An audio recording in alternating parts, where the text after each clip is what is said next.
I think that if somebody's going to be successful in whatever they do, they look at others who have been successful and they follow those clues. Welcome, everyone, to the Closing Table Podcast, real accounts from real estate professionals brought to you by Windowsill. I'm your host, Kat Schooler, and today I'm sitting down with real estate agent Liza DiMarco. Lisa is with Compass in Savannah, Georgia, and has over 25 years in the real estate world. And today we talk about how Lisa developed a passion for her career over time and the big change she saw when she shifted her career focus. We talk about the importance of negotiation skills and why all real estate agents should learn to play poker. And then we talk about how adaptability is the key to long-term success in real estate. So without further ado, let's chat with Lisa. Thank you so much for joining me this morning, Lisa. I would love to know what initially drew you to real estate and how you've kept passionate over such a long career. Oh, Kat, I initially got into real estate just as a stopgap to raise my sons. I was a single mom and I was looking for some properties, and the agent I was going around with said, you know, if you joined this industry, you do really well. I think you've got the right personality and things for it. You've got the drive, the motivation, and why don't you come work for me? And she said, you can make money, raise your kids, have a flexible schedule. And I was like, oh, yeah, that sounds great. Because before that, I was in a cross between a restaurant work and I was a performer. So I was singing and playing piano. It was getting increasingly difficult to have the funds and the availability for my kids. So I dove in.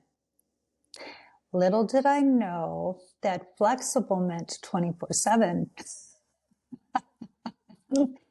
So, yes, so that's how I got started. That was in 1998. And then over this long career, how have you continued to stay passionate about such a fast-paced industry? Well, I wasn't passionate at first. I did very well because I worked my tail off, but I didn't know the business. I didn't know how to work the business. And that should be a cautionary tale to anybody that might be listening to this podcast when they're dealing with a new agent. I just didn't know certain things that I needed to know. But I learned, and I learned quickly. I also learned that sometimes you just have to go with it and kind of learn. For me, it was like flying by the seat of my pants. At first, I was very resistant to any kind of outside help, coaching, etc. And then I realized, oh, I'm kind of in this for a while, because the more you do something, the more you get kind of enthralled, and you end up in a path. It's a different path from what I had expected or anticipated. I have moved 3 times after my initial foray into this industry. I started in New York in the cute little town of Great Neck on Long Island. And after my kids got out of school, I moved to Santa Barbara, then LA, and now I'm in Savannah, Georgia. So those moves kind of would amp me up. Every time I moved, I learned something new. I gained more of an appreciation. I gained more skills, more resilience to the changing markets. I also became better at navigating all the twists and turns. And oh, by the way, when I started, we didn't have technology. Right. So when I started in 98, there was no real internet for us. Cell phones were like those huge suitcases you carried around. I did not have one of those. But in 2000 or 2000, when was it, 1999? I cannot remember. I got my first Nokia cell phone.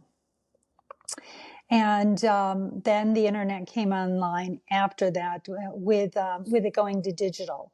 And I think part of the reason I've been in the business so long is because of the twists and the turns, and there's always something to keep me occupied because my brain works really fast and I'm very creative. And at first I didn't know what to do with that creativity. I'd always envisioned myself as an artist, performing artist preferably, but an artist. So as I progressed and changed all these different areas, I learned about negotiation in New York. I also got the foundations there. My work ethic has always been strong. But when I moved to Santa Barbara and LA, it was all about the glitz, the glamour, the sizzle. I learned how to really get good at marketing.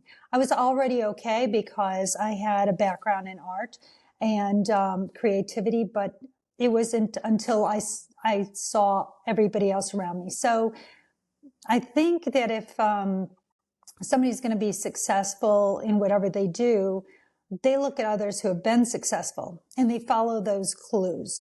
And I'm a big supporter and a fan of Tony Robbins, and he always says success leaves clues. So over the years, the way I've kept the momentum, the drive, the fascination is I have not one, but two coaches. At one point in time, I had three. I have a really strong morning routine, and I'm constantly learning. I'm constantly going to seminars and listening to different people, watching what they do, patterning off of the top in my industry, and actually having conversations with many people, not only in my area, which unfortunately, and I don't want to sound super egotistical, but I'm one of the best here, but only because I learned from the best in other areas. And I came to a town where everybody has learned from everybody else here. And the growth factor hasn't been great for the area. More and more people are starting to have a little bit more ingenuity, and we're getting some new people coming in. And I've had a lot of people pattern off of what I've done. So that's the highest form of flattery. But I would say that my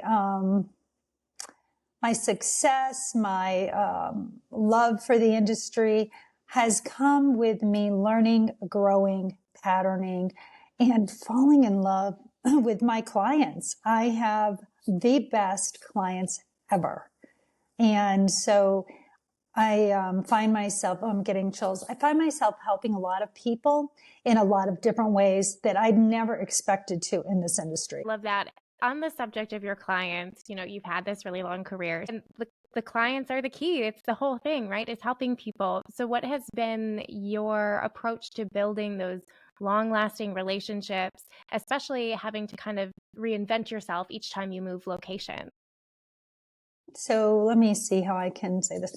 This was always a means to the end for me. Like the real estate thing, I kept thinking I'm going to get out of it. And then, finally I moved to Savannah and I realized, I am not leaving this industry. I've been in Savannah for 9.5 years. So by the time I got here, I was already pretty seasoned. And then I said, what would happen if I just took the shackles off and just went for it all the way and really dove in? What would happen? And so what I found out was just making that a mental switch. I changed the ball game. Now, I always had a very elevated sense of, I would say, integrity and doing the right thing and professionalism and all of that. But it wasn't until I added the heart to the whole thing that it really exploded. And my clients become friends. Like I treat them like family. And I've always done that, but it was more transactional until I really got it. And now my clients are my friends and they come back for advice. We work together many times. So if they buy one property, the propensity for them coming back and buying an investment property or recommending somebody is very high. I do client parties and I'm on board for my clients 24/7. So if they have a family issue, if they need something like reservations or where do they go for a special or not so special dinner or activities around town, they come to me.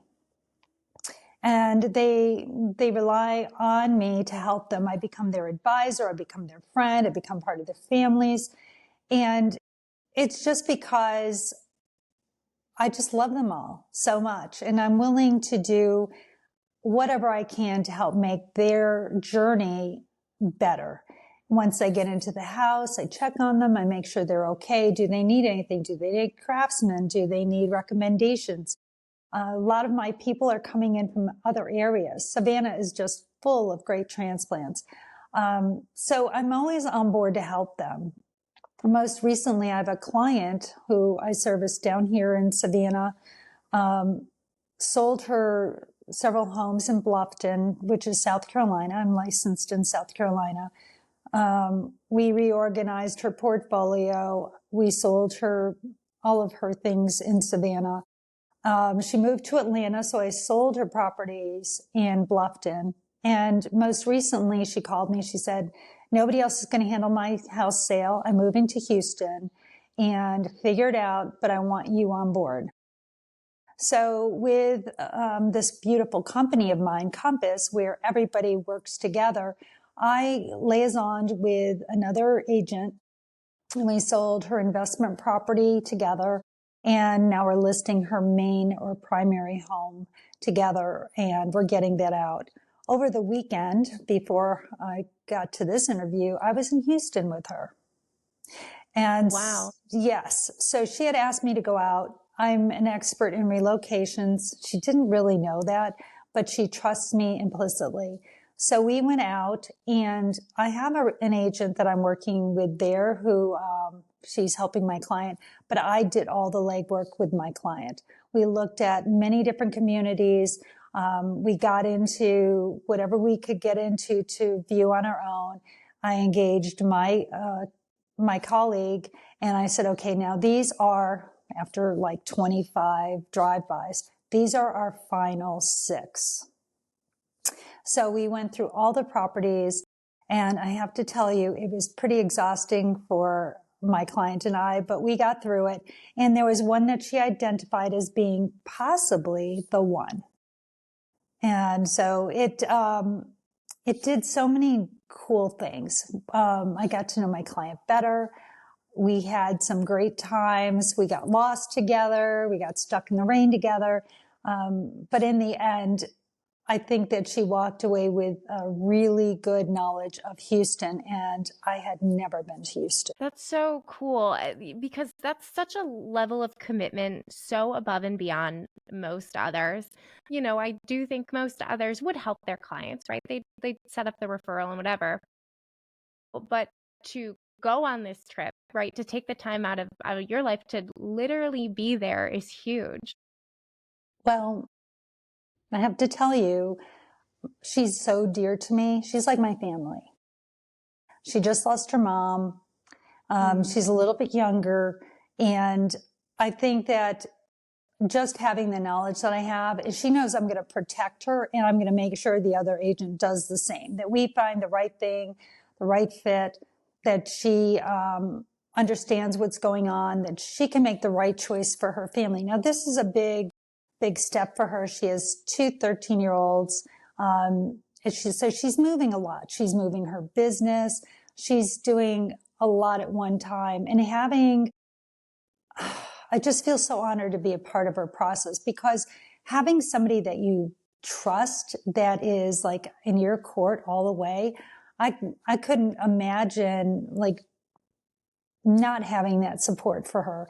And I learned a lot from the whole thing, but most of all, I learned that giving a little bit, stepping out of my comfort zone to help somebody in need, is the reason that I am doing this job.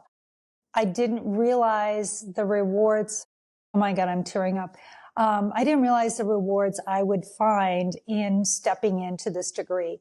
And she's the first that I've ever done this with, but I would do it again, 100%. Mostly I deal with people here on the ground, and they come in from out of town. They want to look around at properties. I ask a lot of questions, because the one thing I don't want to do is take them to places, to homes, to areas that are not going to serve them. And a lot of agents who really which I learned from my colleague, some agents have such prejudice about where a person should be, trying to superimpose their values. I would say my unique skill is to really intuit by listening what that client's needs are. And I get it pretty quickly. I get it so quickly sometimes I pick the right house at the very beginning, and after we've seen everything, that's where they go. So it's, after 26, 27, however many years, I've just created this kind of a skill set that I would say makes the process a lot easier. And when my clients are melting down because something is not going right, like right now I have a client who's all upset about, we haven't gotten the gardener there, we got pictures tomorrow. I'm like, just relax, it'll all work out. There's always Photoshop. So, or there's the redo. So I just try to keep my clients steady and calm and focused. The worry should be on me, but the worry that I carry should never convey to the client. So I work things out in the background while I'm keeping them calm so that they can focus on what is most important, and that's their family. That's their direction forward. All they need to do is look at all your years of experience and to know if you're not worried that they shouldn't be worried, right? Well, let me tell you, all experience is not equal. I know a lot of people who have been in this business for a long time, including my counterpart, and my counterpart didn't get her. She didn't get my client. She didn't get me when I was telling her exactly and showing her exactly what we were looking for. And so I would say that years in the business doesn't translate into a really good experience, because you have to be really agile, and you have to, in my opinion, one has to be agile and intuitive and really discerning, like listen, understand what's going on, learn about people, learn about the skills involved. Most agents get their license and they do the same thing over and over and over again. There's no learning. We are forced to do certain credits, some continuing ed. But let me tell you, those are lame courses. I spin through those as fast as possible because they're so stupid. Where I found my benefits were playing poker. That gave me such an awareness of what is the other person thinking, paying attention, getting cues. And I know it sounds crazy, but I was a real avid Texas Hold'em player. I go to different seminars all the time. I'll go to a meditation retreat to kind of chill myself out. I spent a whole year training with Tony Robbins in his Platinum Partners. And every 6 weeks, I was learning something new, something about how to manage my life, how to do business better, how to understand the marketplace as far as business is concerned. What is going on? What is going on with the economy? What is going on, not just the economy in my current area, but all around the US and sometimes globally, because everything affects everything else. And just making new friends here, having new situations, getting out of my Savannah box, which it's a little bubble here. It's really easy to kind of get into this. So again, I think that all agents aren't created equally. And an agent can be a really good buyer agent, but really suck at the listing part. And conversely, you can have an agent who's a great lister, but can't sell it. I have done this long enough and focused enough on both that I think I'm equally yoked on both of those and really well suited for just about anything. And my clients could be first-time home buyers, and I vehemently protect them as much as my real savvy investor clients. And I don't know, it's just so rewarding when people find themselves in a bind and I can help. Like I had a woman who had to sell her house, had it on the market, agent wasn't doing what she was supposed to do. She came to me and I said, well, we need to do this, this, and this. And she said, I can't afford to do those things. And I said, okay. And I was with a different company, so I didn't have the concierge program that Compass offers. And what that is that Compass has this program called concierge. So if the house needs a few things, staging or painting or, I don't know, landscaping, they will give a percentage, and it could vary, whatever the client needs, up to, I think, around $30,000 to get those things done. Well, I didn't have that advantage. So I said, let's just see how things go. We'll sell the property as is and we'll be done. We got the perfect client, but they were getting financing.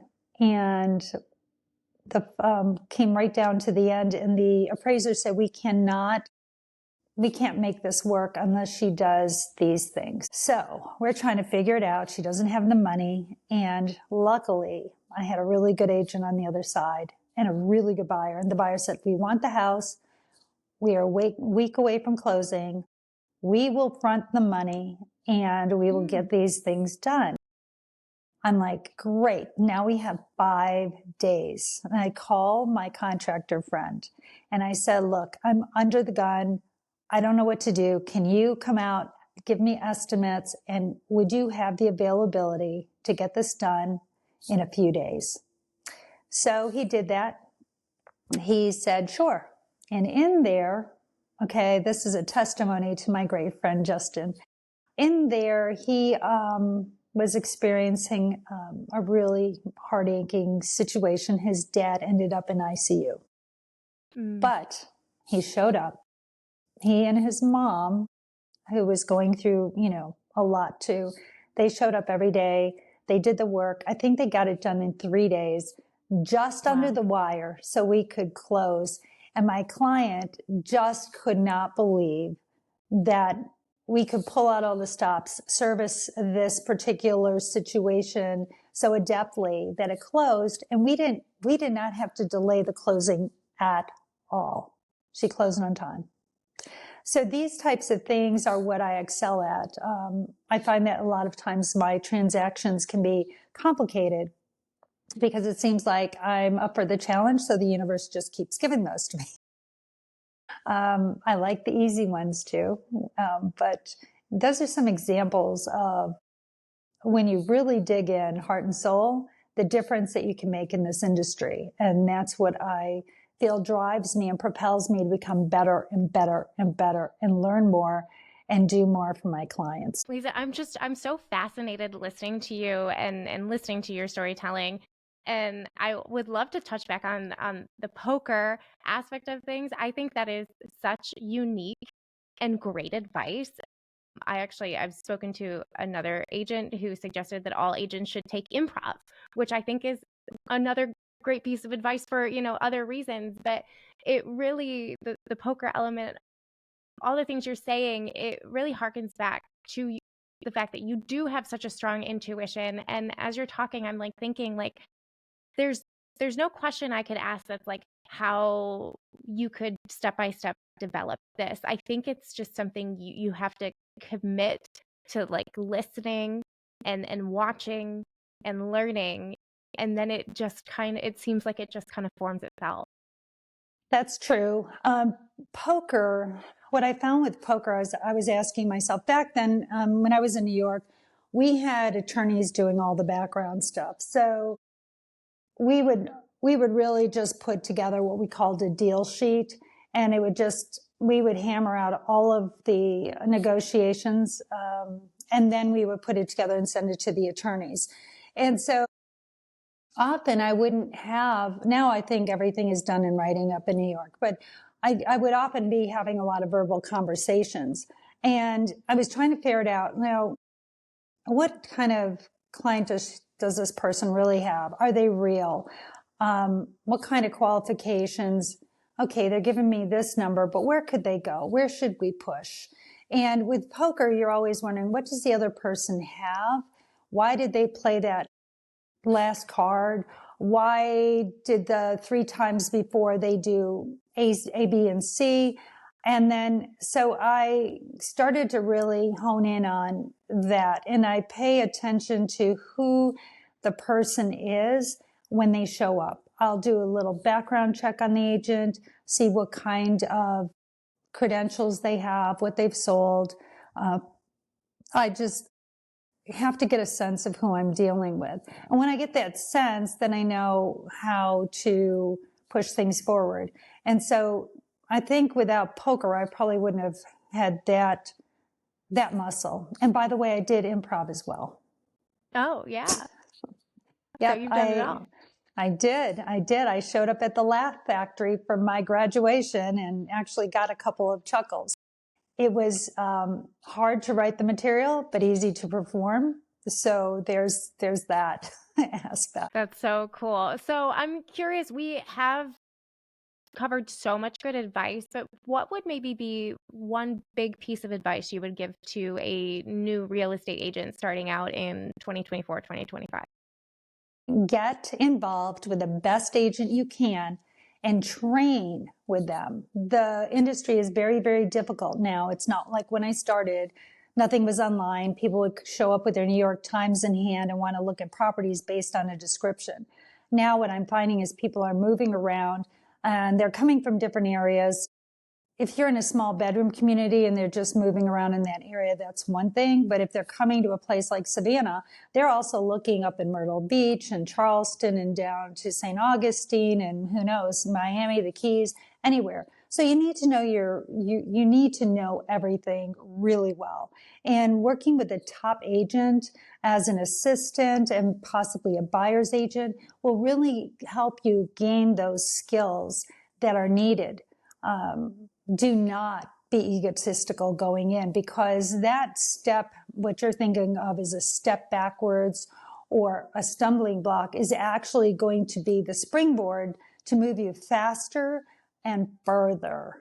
And somebody, if you were to team up with somebody, say like me, the learning curve is huge. I do a lot of luxury properties. Most agents who get into the business that I talk to, I'm seeing them, they're selling the very low end and they're selling 1 billion of them, and they're hardly scratching out a living. So if somebody were to team up with somebody at a higher level, initially they would be making more of a modest income, but it would be consistent and they would be able to really ramp up their success if they're that interested. Now, if they're transactional and this is just going to be a stopgap, like I used it at the beginning, then they'll never get that far. Real estate is truly a career. It is a business, and it really needs to be treated like a true business. You open the door every day by taking out your clients, doing all the background homework, by knowing your marketing. I mean, marketing is key now. Everything's got to be in video, and you've got to have a gazillion accounts on Instagram, YouTube, TikTok, whatever it is. You've got to really spread out and get the word out there, not only for your own name, but so the clients feel like you're moving and shaking and working on their behalf. Yeah, for sure. You have to show people what you're doing, not just other people in the industry, but your clients too, to make sure they know you're still here. True, but you also need to show people in the industry that you're doing things. If I have some agent come to me and they think they know and they don't, and they've been in the business 2 years, I'm going to smell blood. If I'm negotiating, I am going to really fight, and I will get what I want for my client because that other person doesn't have those skills. So if you're going up against me in a negotiation, which my clients always tell me, I would never want to be on the other side of you.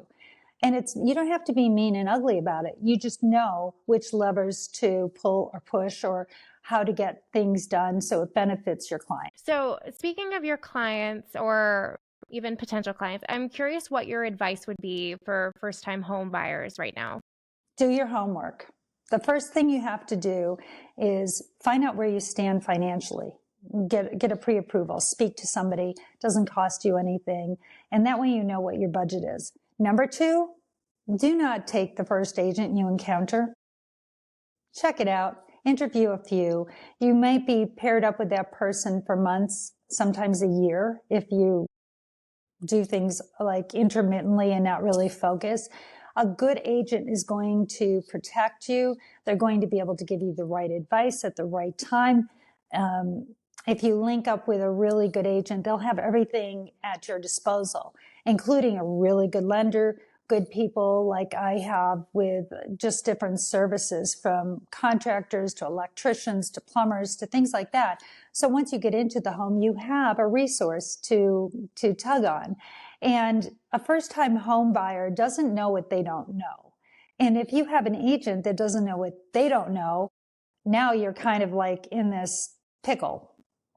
And if they don't negotiate properly for you, it could be costing you a lot in the end, in many ways. And I've advised people so many times, I'll walk through a house and say, no, don't buy it. Now, I've had people buy it. And then they've said, well, you were kind of right, but we really love the home. We had a lot to do in it. And everything was fine because they took full responsibility. But I'm never in a rush to sell somebody a home. And you can live anywhere. So why pick the wrong thing? And I would rather my clients go through the process and find what's right for them to the best of their ability and price range than to get into something just because I'm in a hurry. Because ultimately, it's not about. I love that. You're never in a rush. Yeah. And that's an energy that your clients can pick up on, right? I was just listening to some other podcast, or maybe it was an Instagram video, but they're talking about how desperation just oozes out of people when it's there. And if you don't have that, you're not in a rush, you're calm, cool, and collected. And another agent who maybe is desperate to get their transactions, it's not seen, but it's felt. Yes, exactly. And they're already nervous. And so with a first-time home buyer, and any home buyer, they could be coming in from out of state and they're nervous. They don't know what to expect. And so if I am like hair on fire all the time, they're going to pick up on that. My job is to just calm them down, let them know it's all going to be okay. I protect them and let them know, don't worry, if this isn't working out, we can collapse this deal. We have a certain amount of time to do it in, but we can collapse the deal if it's not inspecting properly or whatever. And I let them know that it's their process and I'm here to facilitate it. I am not here to close the deal. Like when it's time, it'll happen. I think I worked with somebody for 4.5 years before we found him a house. Now, it wasn't every day or every week, but we'd look and then he'd pull back and then we'd look again and they'd pull back. And then finally one day he said, if this is what he calls me, he's like, if this is the house that I think it is, where it is, he said, let's go look at it. But I think I could pull the trigger on this one. And that was like, oh, you're still around. And because it was hard to get him. He was a doctor with these labs and he was so busy. And there he was. And sure enough, boom, it was done. But it took him, it was his process. And there was other backstory going on that I wasn't privy to. And so that's none of my business. My business is to make sure people get what they want, what they need, and what serves them the best. And then, Liza, for sellers, what would your advice be for them in this current market? Again, what I spoke to earlier, not all agents are capable of marketing a home properly. I see far too many beautiful high-end homes that have iPhone photos. Or any home that has an iPhone photo, that agent should be taken out of the business because there's no excuse. We have such good technology. There's so many great cameras and photographers now. When I first started, we didn't have photographers. It was a new industry. So now we have them. I would see what the agents are doing, not only how much they've sold, but what is their marketing like? What kind of layers? Where do they go? Where do they reach? Even ask people who have worked with them. I would do my best as a homeowner to find the best fit. And by the way, don't go cheap on the commission, because a good agent will not only get the commission over and above, but they will earn you more money in the end because expert marketing, expert negotiation skills, timing, like there's so many things, and helping you through the process, like being your advocate, those are worth their weight in gold. And at the end of the day, you'll do better with an agent like that financially than if you concentrate on getting the least expensive agent because you have a number in mind.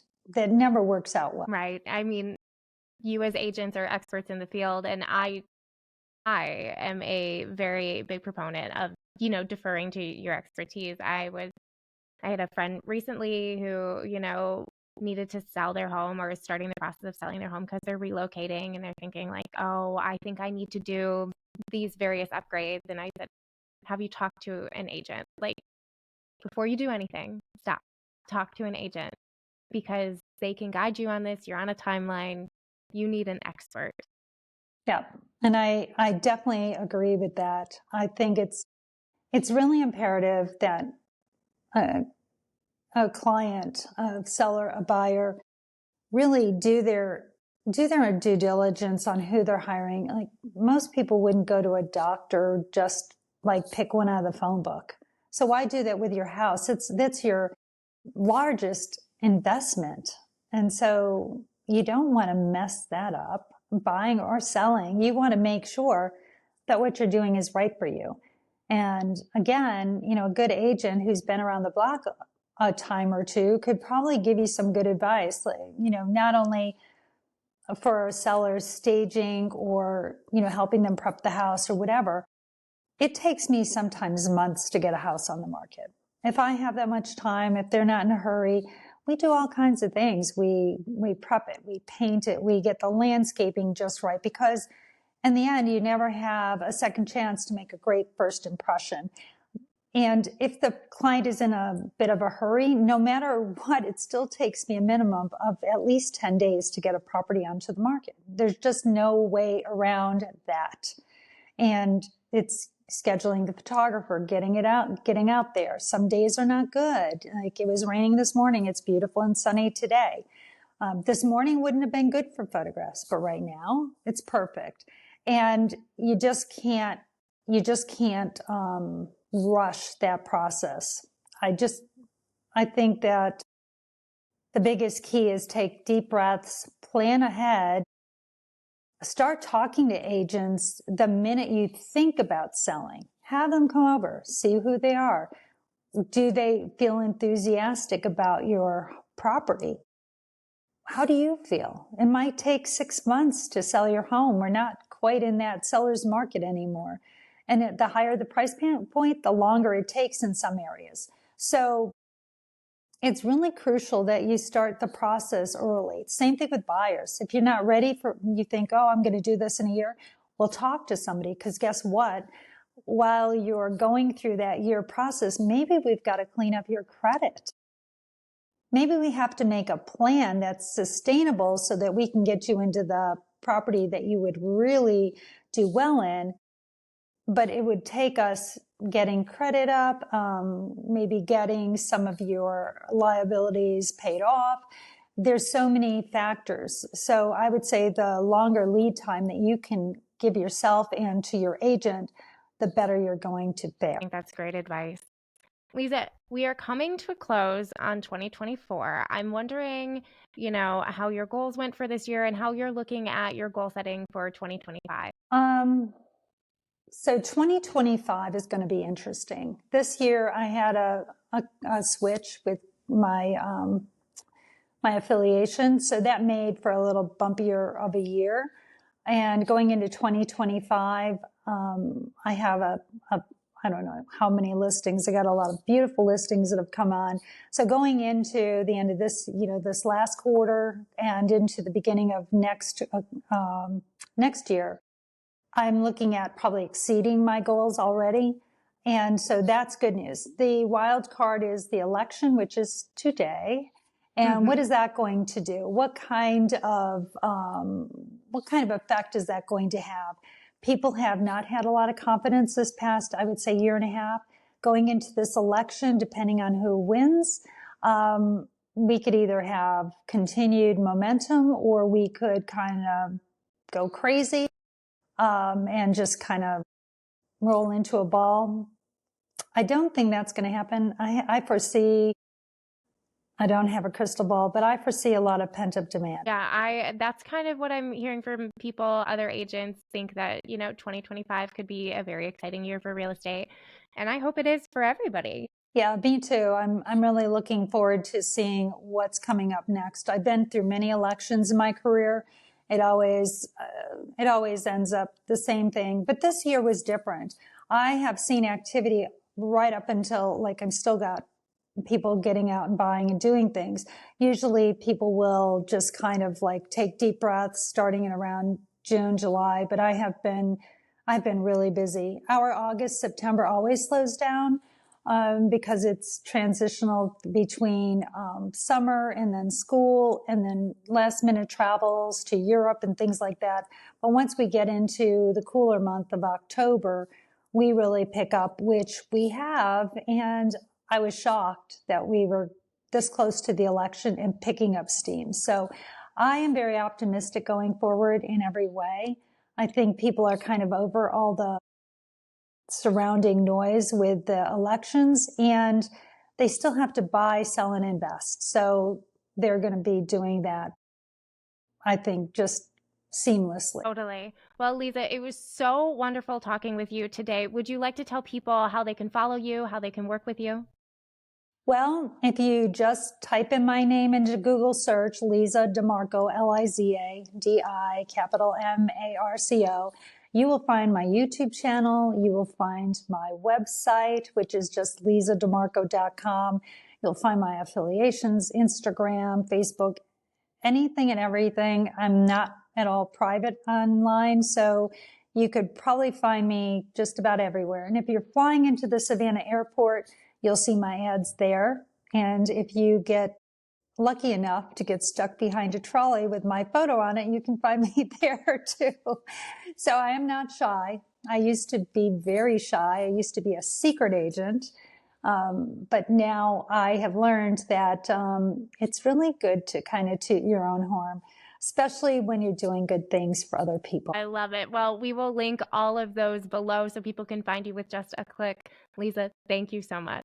Thank you for listening to The Closing Table, brought to you by Windowsill. I'm Kat Suhler. Please be sure you're following our podcast on Apple or Spotify, and if you're part of our YouTube audience, make sure you hit that subscribe button. If you're enjoying our podcast, please feel free to leave us a comment or review. It helps us find more amazing listeners like you. Thank you so much, and we'll see you next time.